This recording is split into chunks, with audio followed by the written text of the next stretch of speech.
Buenos días tengan todos ustedes y muy buen viernes. La Universidad Nacional Autónoma de México, la Coordinación de Humanidades, a través del Programa Universitario de Estudios sobre la Ciudad, les agradecen el día de hoy su asistencia a este ciclo de conferencias dentro del seminario Ciudad y Pandemia, que ahora están dedicados en este capítulo a las epidemias y las ratas. El día de hoy es nuestra penúltima conferencia de este ciclo y tenemos a dos invitados muy queridos y muy especiales. Tenemos al doctor Bernardo Adrián Robles Aguirre y a la doctora Judith Katia Perdigón Castañeda. Y bueno, dentro de los procesos que hay ahora en la actualidad, como bien recuerdan, siempre empezamos los ciclos desde la historia en la parte más antigua y ahorita ya hemos ido recorriendo esta historia, ahora ya estamos en el momento contemporáneo y en México contemporáneo. Entonces, les voy a platicar que en 2019 la Coordinación Nacional de Conservación del Patrimonio Cultural del Instituto Nacional de Antropología e Historia llevó a cabo un proceso de conservación de Nuestra Señora de las Aguas, una imagen en escultura policromada que está en el Real Monasterio de Jesús María. Y bueno, interesante esta dupla que hacen Bernardo y Katia, que ahora les voy a leer un poco de su semblanza, porque ellos trabajan, Katia, todo este proceso de conservación y su enlace antropológico, evidentemente, junto con Bernardo. Entonces, los dos hacen todo un tratamiento multidisciplinario muy interesante que ahora nos van a platicar. Y bueno, Bernardo es licenciado, maestro y doctor en Antropología Física por la Escuela Nacional de Antropología e Historia, la ENA, y ha dedicado sus investigaciones al estudio del cuerpo y la experiencia de vivir con enfermedades. Realizó un postdoctorado en la Universidad Autónoma Metropolitana de Xochimilco y actualmente es becario postdoctoral en el Instituto de Investigaciones Antropológicas de la UNAM, bajo la dirección del doctor Luis Alberto Vargas Guadarrama, que lo tuvimos hace algunos días también con esta magnífica conferencia de alimentación y epidemia. Y bueno, pertenece Bernardo al Sistema Nacional de Investigadores. En el caso de Judith Katia Perdigón Castañeda, ella es licenciada en Restauración por la Escuela Nacional de Conservación, Restauración y Museografía Manuel del Castillo Negrete del Instituto Nacional de Antropología e Historia, maestra y doctora en Antropología Social por la ENA, y labora desde 1994 en la Coordinación Nacional de Conservación del Patrimonio Cultural. Actualmente está adscrita al taller de escultura policromada y bueno, su línea de investigación es la religiosidad popular y la antropología del objeto. Y pertenece también al Sistema Nacional de Investigadores, nivel 1. Entonces, yo les agradezco a ustedes el que hayan aceptado esta invitación. Bernardo y Katia, nos da muchísimo gusto recibirlos en este seminario del Programa Universitario de Estudios sobre la Ciudad y les doy la palabra para poder iniciar con esta sesión. Bienvenidos. Gracias. Muchas gracias. Muchas gracias, Lilia. Pues sí, muchas gracias a todos los que nos acompañan el día de hoy. Vamos a poner una presentación para comentarles más o menos las investigaciones que hacemos Katia y yo. A lo largo ya de varios años hemos estado muy activos haciendo algunas investigaciones a lo que le llamamos antropología de la conservación, ¿no? Y la restauración. Entonces, ahora les vamos a pasar un primer acercamiento de la investigación que realizamos, en este caso, precisamente para lo que Lilia nos solicitó. Entonces, la primera diapositiva, por favor. Antes que otra cosa, comentarles que nos parece muy importante, la que sigue. A ver, ahí está. Vamos a presentar algunas imágenes, algunas fotografías y algunos testimonios recolectados de pláticas, chats y de algunos muros de Facebook, precisamente de las monjas del Real Monasterio de Jesús María. Y esto lo pongo, lo quiero enfatizar, ¿no? Debido a que, bueno, como yo me dedico a investigación de corte cualitativo con enfermedades, siempre es muy importante mantener el anonimato con las personas con las que se trabaja, pero en este caso las mismas monjas estuvieron de acuerdo en que pudiéramos poner algunas imágenes, recolectar algunos testimonios. Entonces vamos a ver fotografías, vamos a ver imágenes de las mismas monjas, pero ellas nos dieron precisamente ese consentimiento bajo información previa para poder participar en esta ocasión y que vean sus aportes en esta presentación. De hecho, ahorita deben de estar ellas viéndonos, entonces les mandamos un saludo, muchísimas gracias por estar ahí. Y uno de los puntos aquí importantes es que vamos a hacer uso hicimos uso de la etnografía virtual, de una propuesta que ya tiene algunos años, pero que ahora se vuelve mucho más fuerte, mucho más importante, más poderosa debido precisamente a esta situación que estamos viviendo actualmente. Entonces, sin más preámbulo, la que sigue, por favor. Entonces, en pleno siglo XXI, como en el pasado virreinal en México, viven mujeres en comunidades religiosas según lo dictado por la Iglesia Católica. Los monasterios de monjas contemplativas son comunidades de oración en medio de las comunidades cristianas de nuestra ciudad y de nuestro pueblo. Su importancia radica en ser el contacto de interceder por la humanidad con Dios. Este es el caso precisamente del Real Monasterio de Jesús María, congregación concepcionista ubicada en la Ciudad de México, que, como otros conventos católicos de este tipo, tiene la vocación de orar por la humanidad. En este espacio conviven varias mujeres de inspiración y entrega desde hace ya varios años. Entonces, la presentación la hemos separado en varias secciones. Lo primero que les vamos a presentar es un primer acercamiento histórico precisamente del monasterio, para después decirles quiénes son nuestro grupo de investigación y más adelante ya algunos de los resultados de cómo se vive la pandemia precisamente en estos momentos tan interesantes. Entonces, este es el caso, como les decíamos, del Real Monasterio de Jesús María, y en este espacio conviven varias mujeres de inspiración, ¿sí? Y no solo continúan como testimonios vivos de fe, sino que además son un enlace con Dios, para que todo católico mexicano que se acerque a ellas pueda encontrar paz, consuelo y esperanza en estos momentos aciagos. Siguiente, por favor. Las monjas del Real Monasterio de Jesús María, ¿no? En relación a los conventos concepcionistas, el de Jesús María fue el quinto, fundado en el virreinato de la Nueva España, con el título de Real Monasterio. Se estableció en 1578 gracias a Pedro Tomás Denia y se instituyó para alojar a los descendientes de los conquistadores, quedando bajo el patronato del rey Felipe II. Este auspicio fue la razón por la que fue uno de los conventos femeninos más grandes, suntuosos y mejor ubicados de la ciudad. Siguiente.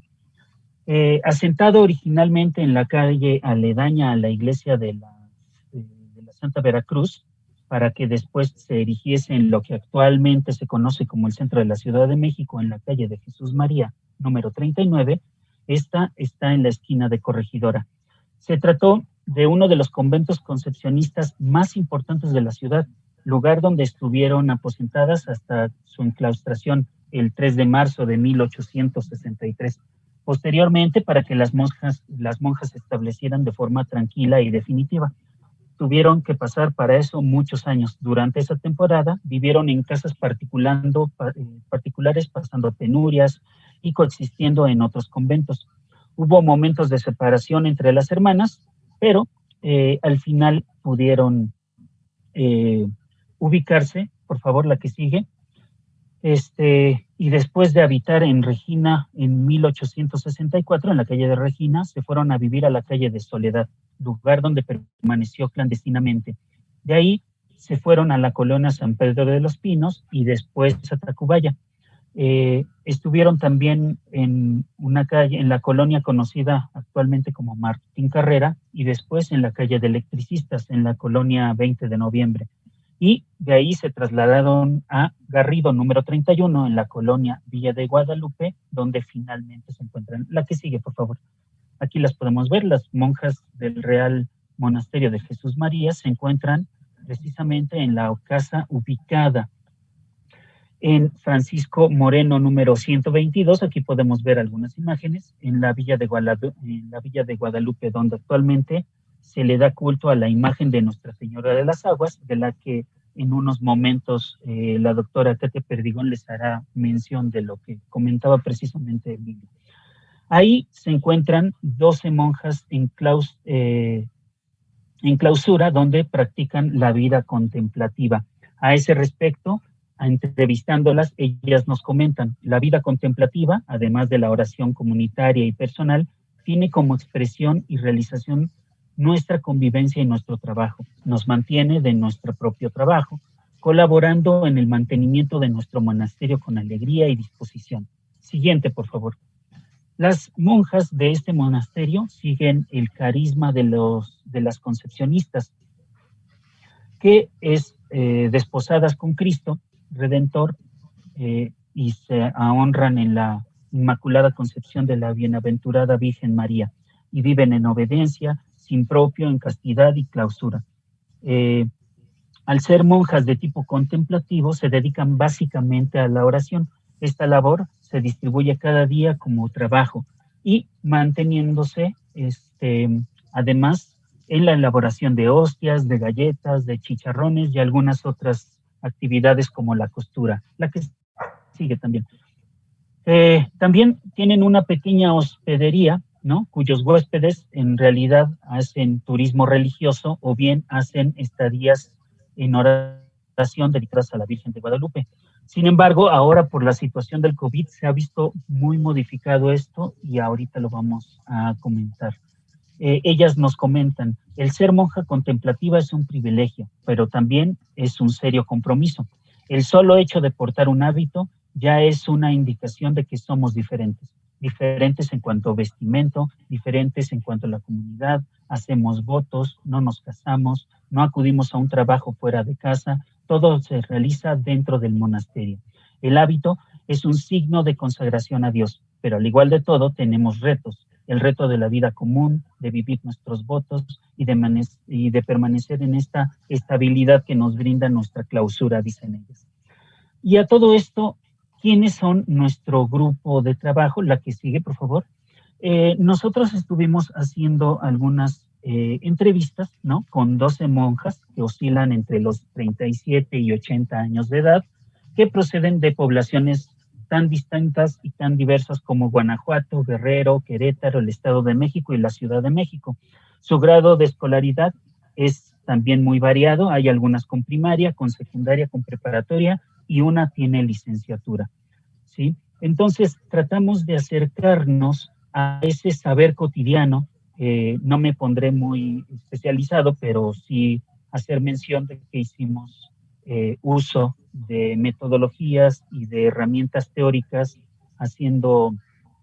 leyendo y metiendo algunas propuestas de Heller, de Dilthey, de Moss, de Berger y Luckmann, así como de Barragán, para poder hablar de este saber cotidiano, ¿sí?, dentro del monasterio y averiguar la forma en cómo se vive esta pandemia del SARS-CoV-2 dentro del contexto real, ¿no? Entonces, realizamos un estudio de corte cualitativo aplicando un cuestionario y definiendo a nuestros informantes claves. Los cuestionarios se entregaron después de varias pláticas para establecer confianza, lo que le llamamos rapport en antropología, y reproducir así la experiencia de vida. Las temáticas se centraron en reconocer la pandemia, la forma en cómo se protegen, cómo la identifican, así como las acciones que usan para protegerse. Siguiente, por favor. Cabe señalar que los cuestionarios se contestaron a distancia, ¿no?, debido precisamente por estas situaciones, por el encierro de la pandemia, y se les envió en 2 ocasiones. Pues revisando las respuestas encontramos que nos habían faltado abordar algunos tópicos, ¿no? en la primera entrega, y a todo esto también se sumó la observación continua en su muro de Facebook, donde se obtuvo información relevante tanto de nuestras protagonistas como de los seguidores del convento y devotos de la Virgen de las Aguas. De esta manera, la etnografía digital o virtual, ¿no? Fue una de las estrategias metodológicas muy importantes para este estudio. A cada una de las entrevistadas se les informó el propósito del estudio, así como el papel de su participación. Se les garantizó la discreción en sus datos mediante un consentimiento bajo información previa, pero ellas nos dieron carta abierta para poder poner estas fotografías. De hecho, estas fotografías nos las mandaron hace algunos días desde el WhatsApp y en Facebook, entonces les agradecemos mucho su colaboración y el respeto para este trabajo. Tras la lectura repetida de las transcripciones, se identificaron algunas categorías discursivas significativas para el análisis y la mirada de la que ellas hacían referencia, ¿no? Siguiente, por favor. Entonces, a todo esto, ¿cómo es vivir la cuarentena en un monasterio? ¿No? Si bien en México, como en todo el mundo, estar en cuarentena dentro de casa ha sido un proceso difícil para la mayoría de la población, el encierro saca lo mejor y lo peor de todos nosotros, ¿no? Ya que de una semana a otra se vive de una ola de violencia, tanto en los hogares como fuera de ellos. No solamente se está a la merced de la pandemia, sino también de secuestros, asaltos, asesinatos. Digo, no hace falta hacer mucha mención de esto, de lo que ya hemos encontrado, ¿no? Actualmente en las noticias todos los días. Esta situación se ha presentado en todos los estratos socioculturales, edades, así como en géneros, aunque los países con pobreza multidimensional, como puede ser el caso de nosotros, se ve mayormente afectado, ¿sí? Esta pandemia deprime, asusta, inquieta y preocupa, ¿no? Además de que actualmente esta sociedad vivimos claramente en lo que Singer en el 96 definía como sindemia, ¿sí? Que es este conjunto de enfermedades, podríamos llamarle la diabetes, el tabaquismo, la obesidad, por mencionar algunas, ¿no? Que interactúan biológicamente entre sí y que además de esto, ¿no? Causan y dan como resultado desigualdades sociales, culturales y económicas. Entonces, las sindemias, en términos llanos, sería la conjunción de varias enfermedades que están pegando al mismo tiempo, ¿no? Entonces está el COVID, pero también hay diabetes, también hay tabaquismo, obesidad, violencia, etcétera. La que sigue, por favor. Pero, ¿qué pasa con aquellos que viven consagrados en la Iglesia Católica? Bueno, la Iglesia, en relación con las indicaciones de las autoridades civiles y de salud, se esmeran día a día en redoblar esfuerzos en todo momento por anunciar en el Evangelio de la Vida, ¿no? Mostrando la cercanía que se tiene, y es así como diferentes medios masivos de comunicación se han esmerado por tranquilizar a su colectividad por medio de la oración y de la plática a todas las horas del día, ¿no? Desde diversas diócesis que existe también en nuestro país. Pero vean qué interesante situación de que se trata de hacer eso por un lado y por otro, pues obviamente, ¿no? En fechas importantes, pues la gente se vuelca y quiere ir a ver a su santo, quiere ir a rendir tributo. Entonces, hace unos días vimos cómo se puso la situación respecto precisamente al día de por estas situaciones, ¿no? Y se espera que pueda haber una afluencia muy grande de gente para el 12 de diciembre precisamente. Siguiente, por favor. Sin embargo, el vivir encerradas entre cuatro paredes es algo normal para las monjas de clausura. Así lo expresó, en este caso, Sor Jazmín, en una entrevista que se le hizo en el Seminario Católico de Información sobre la Fe, que es ella la que estamos viendo precisamente ahora, ¿sí? Y ella dice, nosotros lo vivimos en normalidad, el aislamiento, porque nuestra vida transcurre aquí dentro y entre la oración, nuestra responsabilidad, ¿no? Que son sus responsabilidades y cosas personales. En ese se les va casi el día completo, ¿no? Como diversas mujeres, las monjas de este convento también reconocieron haber experimentado angustia, miedo e incertidumbre a lo desconocido, pues no sabían qué pasaría o cómo se podría tratar esta pandemia. Y cito otro de sus comentarios. Pero uno mismo va descubriendo que estar en el encierro no es malo, pues encontramos la riqueza de la convivencia, la fraternidad, la unión, nuestras virtudes y valores como personas y religiosas. También nos damos la oportunidad de conocer nuestras historias de vida. Siguiente, por favor. Si bien las monjas ya tienen establecida una rutina por ciclos, celebraciones y festividades de acuerdo al año litúrgico, ¿sí?, debido al encierro también tuvieron que reorganizar sus actividades, aumentando el tiempo de oración, ya que y esta labor humanista se reactualiza dependiendo de lo que se esté vigente, ¿no? Por ello, actualmente participan más en actividades de oración por la humanidad para que cese la pandemia. Siguiente. Este espacio donde avisan sobre la transmisión en directo de las misas en su centro oratorio dan comunicados en la Arquidiócesis de México, ¿sí? A consecuencia precisamente del COVID-19 tuvieron que cancelar la llegada de huéspedes, la venta de productos que elaboraban cotidianamente, así como el aumento en tiempo de oración, ¿no? Y comenzaron a dedicarse a la meditación, realizándola también media hora en el día y media en la tarde. Entonces vemos que esta situación, aunque nos aqueja, aunque puede parecer que no les aqueja tanto, también hay un cambio significativo en su vida cotidiana. Siguiente. Si bien ya no entraron divisas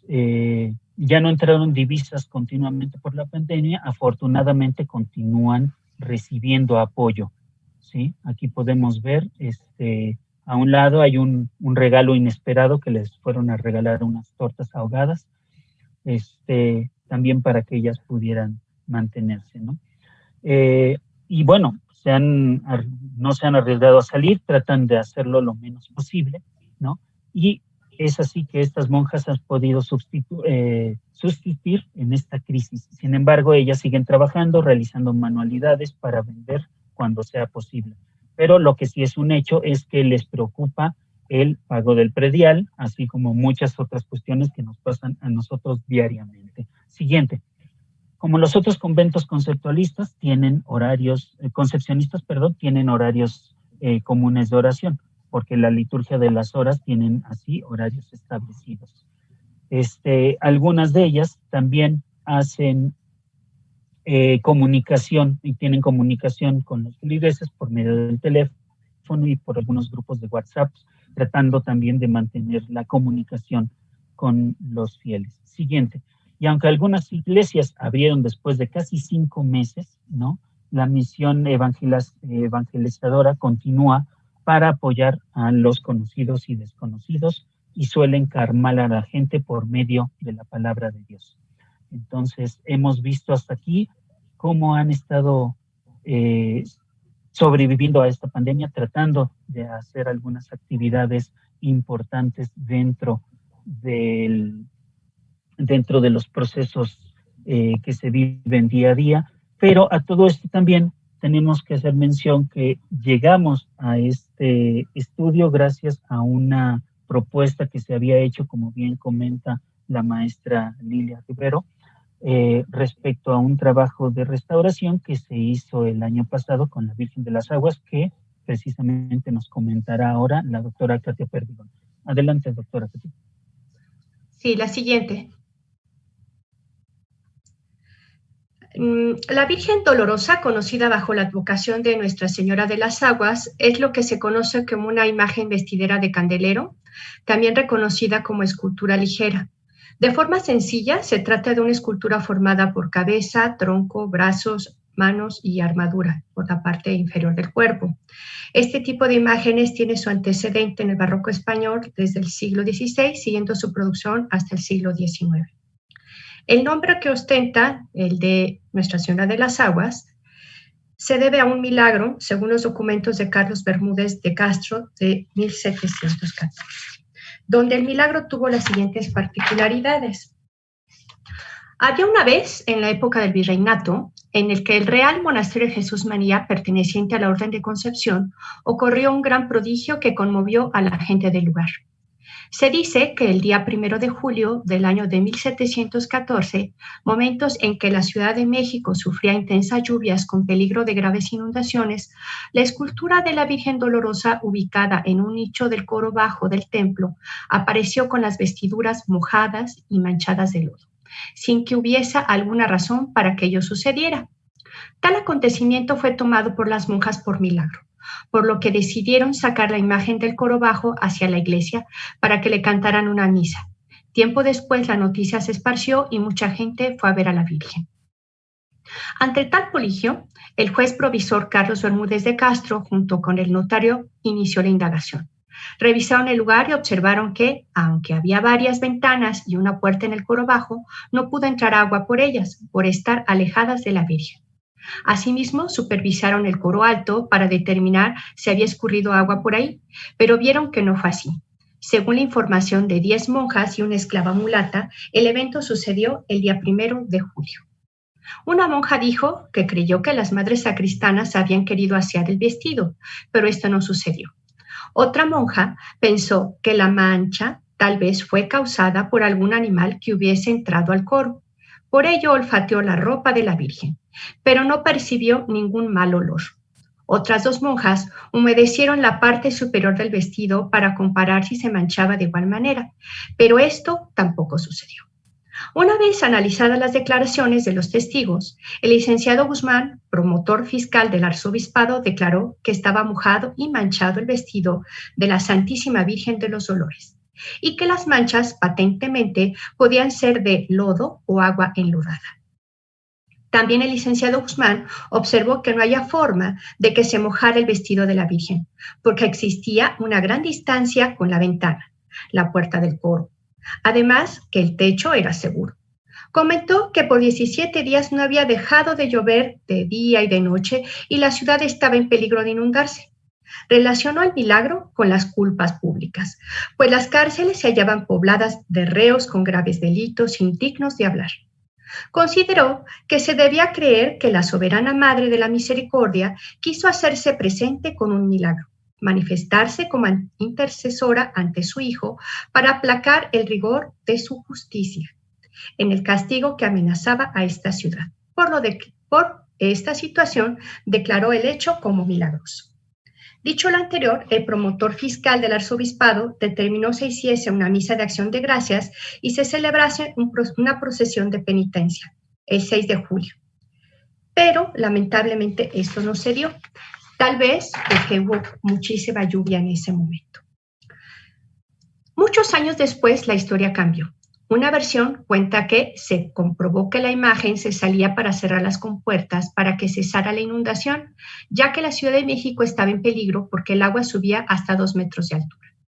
Mientras, después, mucho tiempo después, otra tradición contó que los inditos la vieron caminar sobre las aguas en la inundación. Decían, ahí viene la señora de las aguas.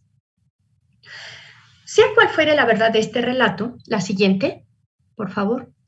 Lo cierto es que la escultura de Nuestra Señora de las Aguas ha pasado de generación en generación entre las monjas del convento de Jesús María, sin importar conflictos armados o cambios domiciliarios, después de la exclaustración de las órdenes religiosas. La siguiente, por favor. Como otras esculturas que representan a la Virgen, Nuestra Señora de las Aguas sufrió algunos cambios, tanto en su estructura por los cambios o adecuaciones de algunos de los materiales de los que está elaborada, así como en su fisonomía, que incluso alteraban su iconografía. Aún así, continuó vigente en la vida conventual. La siguiente, por favor. Es interesante hacer mención que después de que fue restaurada y que se le restituyó sus características, se renovaron los bríos para extender su contemplación a todo aquel que desee conocerla. Si bien las monjas sabían la importancia que subyace en la escultura por la historia oral de sus antecesoras, su culto se reactualizó. Se trata de un patrimonio vivo, es decir, que está en uso devocional constante por ser parte de las monjas y algunos feligreses que visitan el convento, ya que además a esta escultura le acompañan diversos relatos de milagros y se ha convertido en un gran apoyo espiritual. Por ello tiene oraciones específicas, entre ellas una novena. Además se le venera especialmente el Viernes de Dolores y la festividad de la Virgen de los Dolores el 15 de septiembre. La siguiente, por favor. Eso es parte de los procesos de restauración, donde además las monjas iban continuamente a ver todos los cambios que se efectuaron y además las hicimos partícipes de que ellas también, dentro de las actividades, además de la restauración, tendrían que volver a hacer los indumentos, readecuar los indumentos, entre ellos el fondo. La siguiente, por favor. El carisma de la congregación concepcionista consiste en estar desposadas con Cristo Redentor, honrar la Inmaculada Concepción de la Bienaventurada Virgen María, vivir en obediencia sin tener nada propio, en castidad, clausura, imitando las virtudes de la Virgen Santísima, contemplando el misterio de la redención, orando, intercediendo por las necesidades del mundo, específicamente porque el ser humano regrese a su naturaleza primera, con la cual fue concebido también sin pecado. Es así que enaltecen principalmente a la Virgen María, Madre de Jesús, Hijo de Dios encarnado, y en especial a la Virgen denominada Nuestra Señora de las Aguas, que está resguardada en su convento. Aquí me permito citarlas. Ella es nuestra madre y una madre amorosa, pendiente de que cada uno de sus hijos, ella sufre por nosotros, así que intercede por nosotros, pero también desea escuchar que nos dirigimos a ella, que pedimos auxilio y protección. Durante la Cuaresma buscamos meditar en su dolor al ver cuánto nos alejamos de ella y de su Hijo. Ya en la Pascua fue un poco menos, porque la Pascua nos da la esperanza en la alegría de la resurrección de Cristo.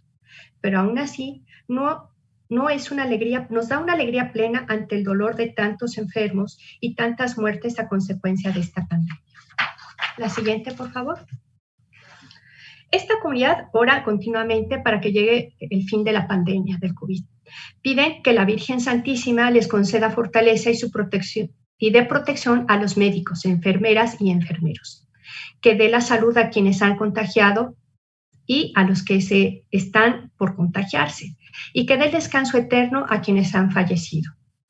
Es entonces que la recientemente restaurada Virgen Dolorosa, conocida bajo la advocación de Nuestra Señora de las Aguas, ha tomado un nuevo impulso dentro del convento.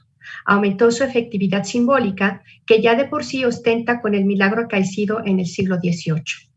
Pues además de que le confían y le hacen partícipe de las tradiciones y creencias, reactivaron una costumbre añeja en el catolicismo, como es el caso de hacer la procesión, actividad que por un tiempo se dejó de hacer, dado a que estaba en malas condiciones para que fuera movilizada y que al ser restaurada se sintieron confiadas para ello. Es en este contexto importante. La siguiente. La siguiente, por favor. Es importante dar a conocer que el asunto de procesionar con las imágenes dentro de los conventos era común en la época de la colonia, y que cuando había grandes pandemias también se solía sacar algunas imágenes en procesión, como es el caso, por ejemplo, de la Virgen de Loreto, que en 1727 la sacaron para tratar de que bajara o cesara la pandemia del sarampión. Y teniendo el antecedente de Nuestra Señora de las Aguas, que ya tenía milagros previos, decidieron recurrir a ella. Esta vez procesionarla dentro del convento, ya una vez que estaba restaurada y se sentían seguras de sacarla. Actividad que, por cierto, este asunto de procesionar se reactivó en el mundo católico a consecuencia del COVID. Hubo diferentes imágenes que las procesionaron, no solamente de los conventos, sino al exterior. La procesión implica caminar, transportar, mostrar, ver, rezar, lanzar cohetes, cantar y ser visto. Este acto se asocia teológicamente entre los cristianos con el éxodo para seguir a Cristo en el camino del paraíso, a una manera de metáfora. El participante de esa travesía actúa como si las miradas de los extraños no tuvieran importancia, pues solo hay que concentrarse en el evento, dejar la pena. La siguiente.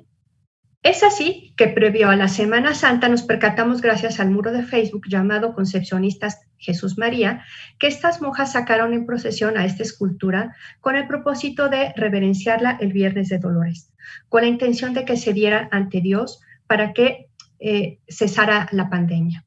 Según entrevista grupal nos comentaron cómo se relacionan con esta imagen. Continuamos pidiendo su intercesión. Imprimimos una imagen pequeñita y la tenemos un par de días cada quien en nuestra celda para pedirle especialmente el fin de la pandemia. El poder de su intercesión es el mismo de antes y después de la restauración, solo que ahora está más bonita. Antes, como veíamos que estaba fracturada la madera, la comunidad decidió procurar no moverla y cambiarla solo una vez al año para su fiesta. Recordaban las hermanas que en Querétaro, en el monasterio que estaba proyectada una fundación que al final pues fue cancelada, pero se hizo una imagen muy parecida a Nuestra Señora de las Aguas y que un par de veces las personas del pueblo la sacaron en procesión pidiendo su intercesión para que lloviera. Y llovió mucho. Entonces las hermanas comentaron, ¿por qué no se iba a hacerse ese milagro también con Nuestra Señora de las Aguas? Y entonces quisieron sacarla en procesión.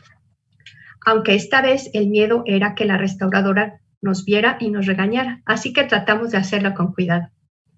Pero algunos viernes durante la Cuaresma rezamos el Vía Crucis en su capillita, pidiendo su intercesión para que cesara la pandemia en el mundo y tuviera misericordia de México. Creemos que así ha sido y que por su protección no ha sido más terrible la pandemia. La siguiente. Respecto a este fragmento de entrevista, es interesante hacer notar dos cosas.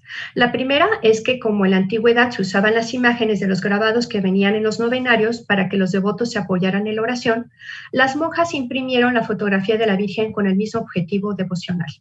Otro elemento importante a señalar es que se suma otro vínculo milagroso, el de su origen mítico, esta vez con la réplica de Querétaro, con la cual hicieron llover. De esta manera observamos su conexión con asuntos meteorológicos. La siguiente, por favor.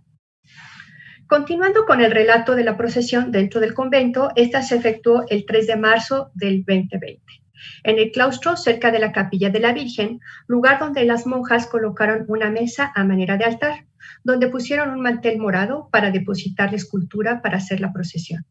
Desde allí, 2 monjas la cargaron, la sostenieron de la base y empezaron la caminata. Las demás cantaron y las acompañaron con un cirio, que otra hermana la sostenía en mano. Es así que las 2 hermanas caminaron alrededor del claustro, rezando y realizando paradas colocando a la Virgen en una pequeña mesa, recordando los dolores que sufrió la Virgen al ver Jesús sufrir durante el Calvario y crucifixión. Esta pequeña procesión, al ser transmitida en vivo, permitió que algunos devotos comentaran: Madre, nuestra Madre, Virgen Dolorosa, ampara al mundo en esta pandemia. Otro más comentó: Madre mía, cuídanos, protégenos con tu bendito manto. Oh Madre de Jesús, bendita eres, Madre de bondad tan pura y sencilla. Lleva todas nuestras peticiones que llevamos en nuestro corazón a tu amado Jesús. En tanto que otra persona comentó: gracias hermanitas por compartir sus oraciones y rezos y vida. Gracias, nos da mucho gusto ver esto en estos tiempos. La siguiente, por favor. Después de este evento, las monjas continúan pidiéndole a la Virgen de las Aguas, como a otras advocaciones, y siguen promoviendo su fe a través de su muro de Facebook, mediante la propagación de la imagen de la Virgen en diferentes épocas de la novena. Bueno, ¿qué es lo que tenemos? Que las creencias son fenómenos tanto sociales como culturales y son definidos como sistemas de acciones e interacciones basadas en creencias compartidas culturalmente en poderes sobrenaturales y sagrados. Actos inducidos primeramente de forma individual, dándole un sentido propio y concediendo todo tipo de libertad. En este sentido, podemos resaltar que la religión asegura el poder de nuestros recursos simbólicos para formular ideas sobre la realidad y para expresar emociones, estados anímicos, sentimientos, pasiones y afectos. Pareciera difícil entender que en este siglo XXI un conjunto de mujeres decidieran renunciar por su libre albedrío a los placeres que otorga el mundo y que decidieran dedicarse a la oración, como lo hicieran diversas monjas siglos anteriores. Pero esto en realidad merece ser contada esta historia. El desapego a lo mundano es parte de las monjas del Real Monasterio de Jesús María, que como otras monjas de la vida contemplativa piden a Dios por la humanidad. No es que vivan en la mentira, están conscientes de lo que pasa al exterior, de las malas decisiones políticas, la inseguridad, el calentamiento global, los feminicidios, así como las cosas buenas que ocurren en el planeta. Ellas siguen simplemente el llamado. Un plan superior que se acepta, se asume, simplemente se dejan llevar libremente. La siguiente, por favor. Estar en la contemplación es una cuestión de fe. Vivir en y para Dios. Hacer oración por la gente. Es así que nos unimos a la propuesta de Barragán cuando anuncia que las creencias religiosas funcionan como estrategias para afrontar y sobrellevar el dolor a la vez que fortalecen la esperanza. Ser intermediarias en los momentos difíciles es la labor de estas monjas contemplativas. Lo que para nosotros fuera un hecho de que alguien sea libre o es encontrado con vida después de la pandemia, es simple casualidad, para ellas es que Dios escucha sus plegarias y sus súplicas. En este siglo XXI es bien sabido que la gran epidemia del COVID en el mundo no se debe a un castigo divino, como antiguamente se creía. Estas monjas están conscientes de ello, pero tampoco muchos de nosotros sabemos, o otros no saben tampoco, qué fue lo que los originó. Lo que sí saben ellas es que mediante la fe, esta enfermedad se detendrá en algún momento. La siguiente, por favor. Y es que, pues, la fe no se cuestiona. La fe, a diferencia de la confianza que anticipa el futuro, suspende el tiempo en un presente permanente. La fe inmoviliza el miedo o la angustia en la comunicación de la certeza del externo, cuya presencia es constante. La religión, por medio de la fe, absorbe la incertidumbre, suspendiendo el tiempo con la promesa de una solución futura. Transforma condiciones de emergencia en condiciones de certeza. La fe deriva de la esperanza, no como horizonte temporal, sino como certeza a la intervención de lo sagrado. La esperanza mantiene la seguridad a pesar de la incertidumbre. Es así que la labor de las mujeres de este convento no solo es pedir a Dios, sino apoyar que los mismos hombres, genéricamente hablando, tengan fe. Depositan la confianza en que la Virgen sea intercesora ante los momentos difíciles. Ha sido por muchos años un dogma de la Iglesia Católica. La siguiente, por favor. La tradición mariana asume como peligro las amenazas que son externas al individuo y pueden ser evitadas con su intercesión ante lo divino. Sequías, epidemias, inundaciones, tormentas, entre otras de las calamidades, son casos que se ubican en el umbral de la catástrofe. Y aunque la Virgen María es una y las imágenes son solamente representaciones de lo que se quiere evocar, el culto de la religión no se dirige a las imágenes en sí mismas, como lo comentara Santo Tomás, sino que la mira bajo su aspecto propio de la imagen que nos conducen a Dios encarnado. Ahora bien, el movimiento que se dirige a la imagen en cuanto tal no se detiene en ella, sino que tiende a la realidad de lo que es la imagen. La siguiente. Por ello, no es extraño que bajo la advocación de Nuestra Señora de las Aguas, la Virgen María escuche las plegarias de sus hijas y de que todo aquel que se le acerque a pedir ayuda se sienta confiado, que, contando con antecedentes milagrosos, su eficacia simbólica aumentó tras su restauración, ya que sienten más seguridad al movilizarla, por estar estable estructuralmente, porque ahora su rostro mueve más a la oración. Siente uno como ganas de llorar al verla, nos comentaron.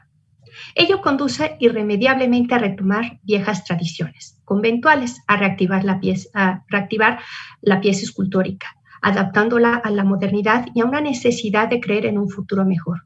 Y que cese esta terrible pandemia. Muchas gracias.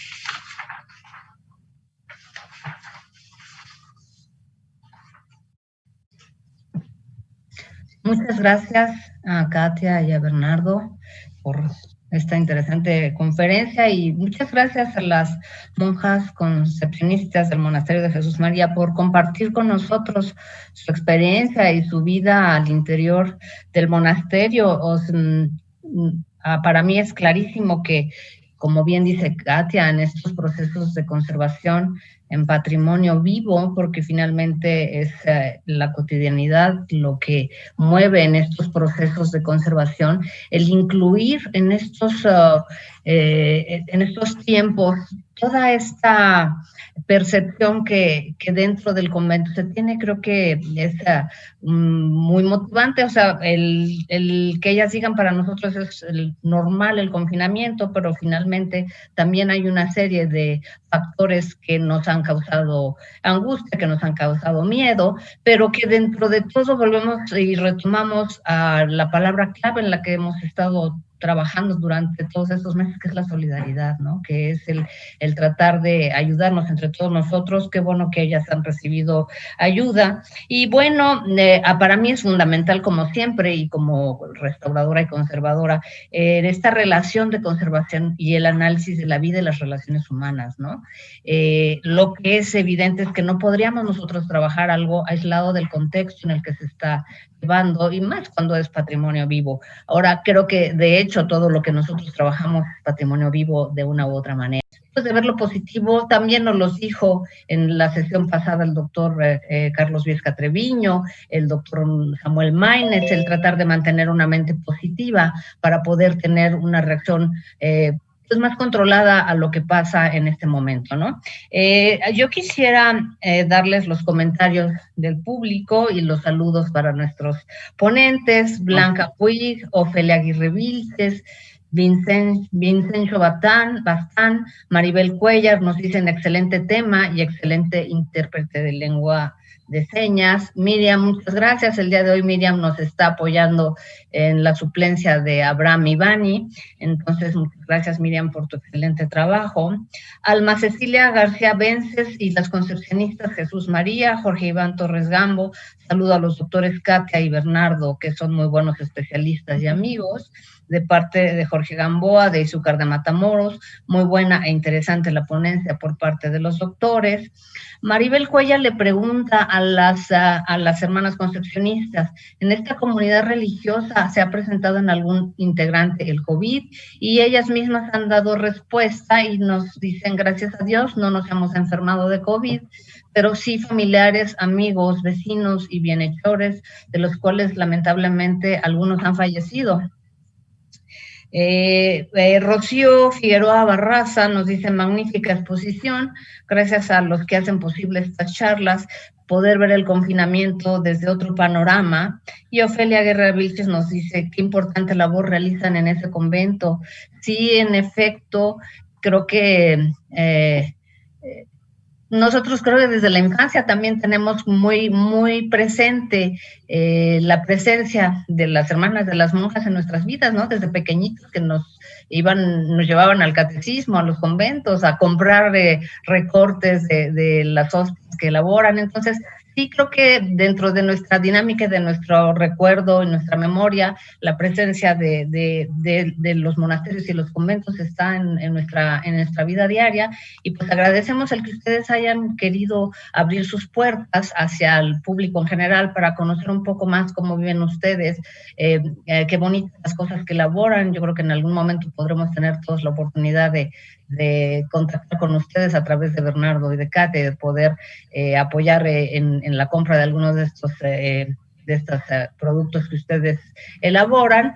Y bueno, a mí me gustaría pasar la voz para el mensaje final a Bernardo y a Katia, para que después yo proceda a cerrar la sesión. Bernardo. Gracias, Lilia. Sí, efectivamente, creo que un punto que a mí me gustaría resaltar es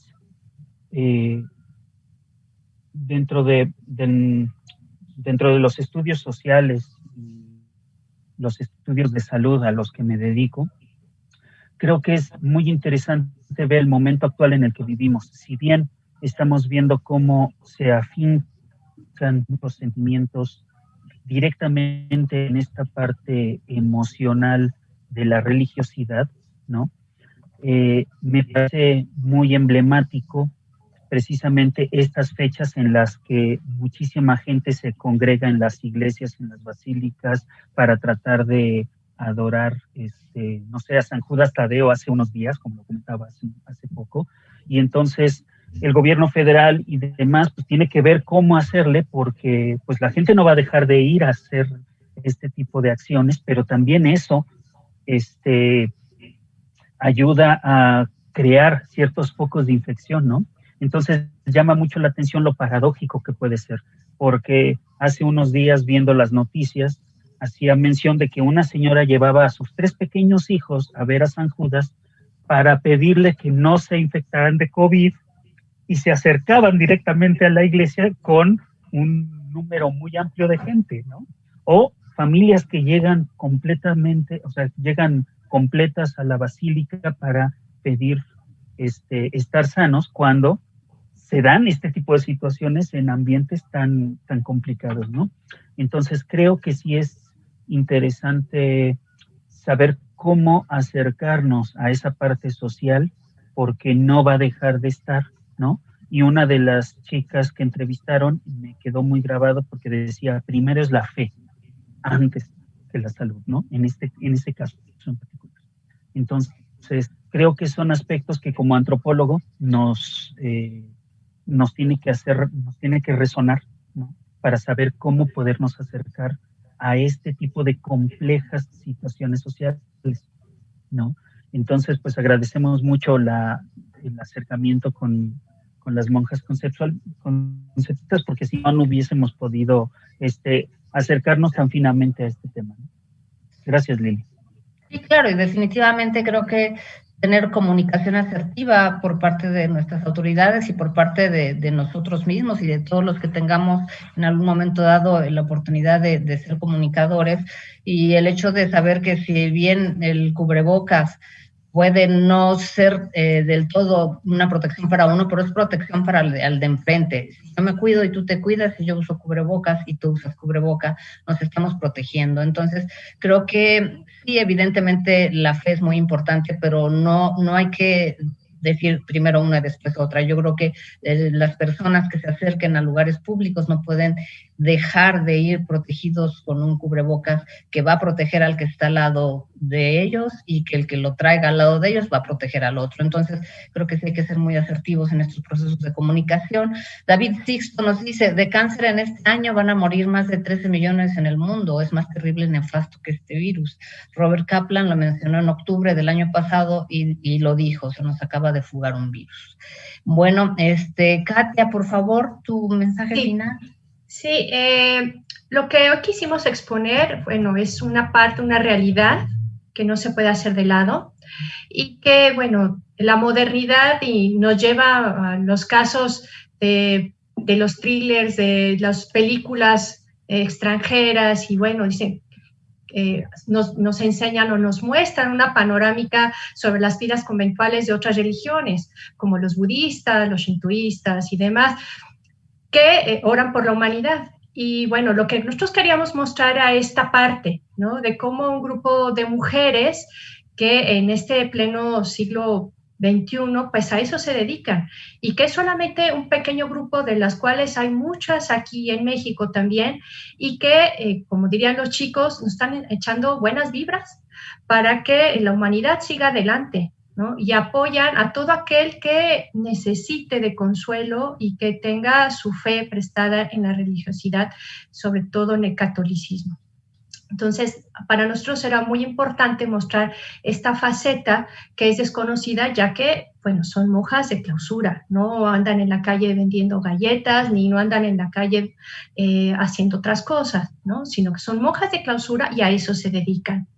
Por otro lado, también nosotros queríamos demostrar cómo una imagen antigua, que tuvo connotación milagrosa en la época colonial, pues sigue vigente, ¿no? No solamente dentro de su convento, sino que también gracias a los medios actuales de comunicación masivas y sobre todo, bueno, el Face, pues ahora es más conocida, más reconocida, ¿no? Entonces, esta efectividad simbólica aumentó después de la restauración, pero aumentó también en el momento en que se da a conocer por este medio del Face, ¿no? Es una realidad que merece ser cortada y de ahí radica el comentario que yo decía de que es una escultura viva, ¿no? Tenemos diferentes tipos de fenómenos escultóricos donde tienen impactos por temporadas, por ciclos calendáricos o por ser parte de un museo, pues son solamente estéticamente concebidos como interesantes o importantes. En este caso, ¿no? En este caso es una pieza que continúa su vigencia, no se ha cortado y que aumentó esa efectividad simbólica. Ciertamente, ciertamente. Pues yo nuevamente les agradezco y les recuerdo a nuestro público que el próximo viernes tendremos el cierre de este ciclo de conferencias. La conferencia última estará dictada por el doctor Carlos Arturo Hernández Ávila y su título será El cielo contra el COVID-19, el cerco ceremonial contra la pandemia en las comunidades indígenas de México. Va a ser algo interesantísimo, este es el trabajo postdoctoral del doctor, y en él vamos a ver una serie de máscaras contemporáneas, todas están elaboradas con relación a COVID, es algo que nadie ha visto, es algo inédito, entonces no se la pierdan, va a ser un cierre muy interesante de este ciclo de conferencias. Yo les agradezco nuevamente su presencia como cada viernes, les deseo un muy buen fin de semana y les recuerdo que la UNAM no se detiene. Muchas gracias y hasta pronto. Muchas gracias. Gracias, Lilia. Gracias, Miriam. Te agradezco mucho. Bye, Katia.